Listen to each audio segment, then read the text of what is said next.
Hello and welcome to The Middlest, our Patreon-only show where we talk about the episode with the exact middle user rating. We want to see what the show looks like at its exact average because that's who we are.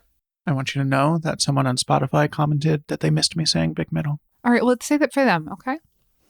Big middle. There you go. Okay, great. The big middle of The Odd Couple is season 1, episode 23. What does a naked lady say to you?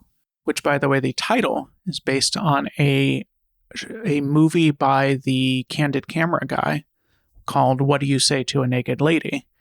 Which was it was like Candid Camera, except for it was all jokes around nudity. So it was just like an elevator opens and a naked lady walks out and there's a bunch of normal people there to see how they react. Or like during a life drawing class, the model starts trying to make small talk with all the artists. So it was all nudity-based breaks because you had to do that as a movie. I'd watch it. So, all right. So this episode, we were talking about The Odd Couple, obviously the show about two dudes who live together who aren't gay. Yeah, they're guys. We're hearing a lot of rumors that they're gay, and I want you to know that even though everywhere they go, they're called the couple, they're not gay. You know how a lot of couples are just like buds, who live together and wear robes over their pajamas. So The Odd Couple, which was a show that if you didn't listen to last week, we really loved. We did not expect to love it. We thought that it might not hold up. To us, it really held up. We thought it was smart and good and nice.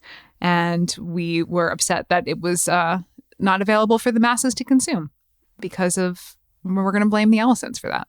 Yeah. So, but this is, season 1, episode 23. The plot of this episode is that Felix has a new girl that he's very into. And this is season 1. So he is very recent divorcee here. Yeah. And there's this girl that he's into.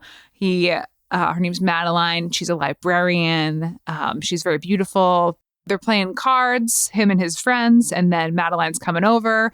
They're going to go out. So Madeline comes over, and the cop friend, after Felix and Madeline leave, is like, "Oh, I know her. I arrested her for indecent exposure or some sort of moral indecent exposure." Indecent exposure. Although he doesn't elaborate at first. He's just like, "Oh, that's where I remember her from." Yeah. So it turns out that she is in this play. Is it called The Bathtub?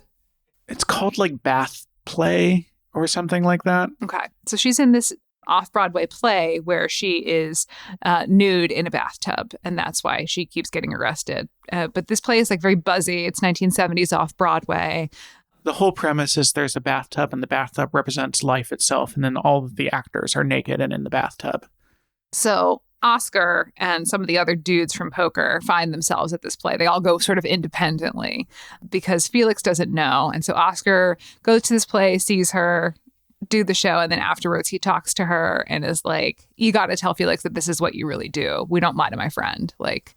It's kind of fine that this is what you do. I have no issue with it. I think, make your art, but don't lie to my friend about who you are because he really likes you," which I can get behind. I don't think that there's really any naked shaming in this. No, they really do avoid that. Even the cop who comes in later again to arrest them all, it's clear that once a week he arrests them all for indecent exposure. It's played very much of this is stupid. He shouldn't be doing this. Yeah.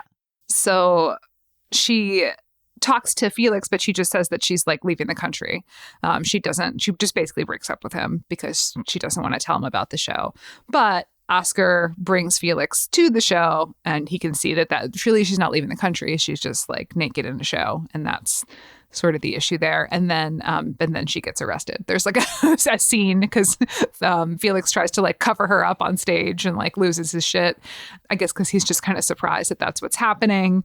And there's a riot is called into the police, and then the cop friend comes and arrests all the naked people. Yeah, so it was very funny.